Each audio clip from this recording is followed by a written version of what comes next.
that the police department itself should reopen the case, reopen their own investigation to find out whether or not there is some stronger position that should be taken. After all, a 39-year-old woman, the mother of 3 children, is now dead as a consequence of evidence that clearly indicates that she alone was not at fault in any way at all. She had committed to that point no crime. Good morning. We appreciate your coming for the press conference. I am James Lawson Jr., and with me is Mr. Reverend Milton Merriweather. The two of us together are the co-chair people of the Gathering Committee and Law Enforcement. And we have called this press conference in order to make a number of statements in relationship to recent developments on the Eula Love case, and to also lay out before you some of the things about which we are concerned.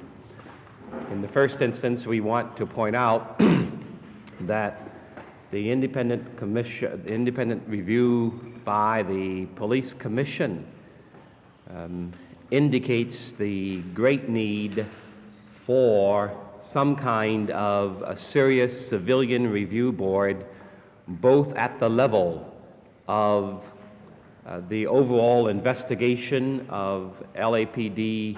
Review board is an internal board.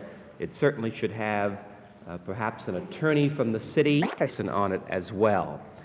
The Shooting Review Board minority report was available as long ago as March 15th. Clearly, the police violated policy and erred both in terms of their strategies and their approach to this matter.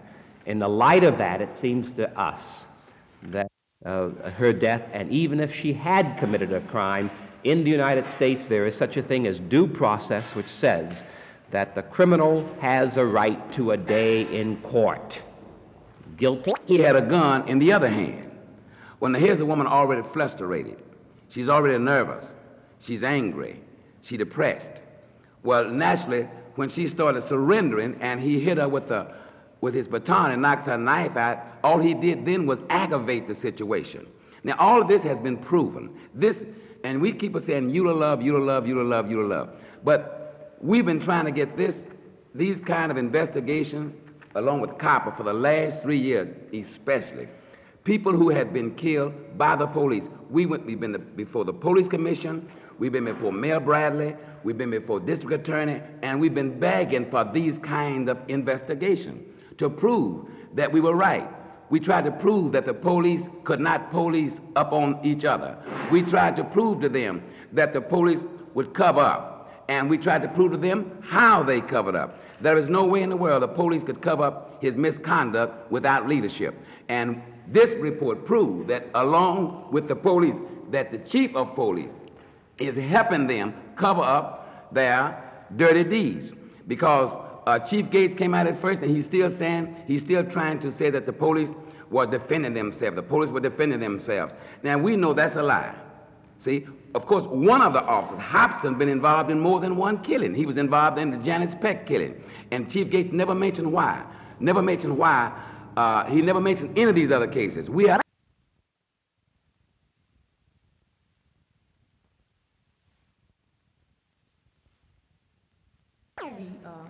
Throughout the city that are participating in this effort. I also might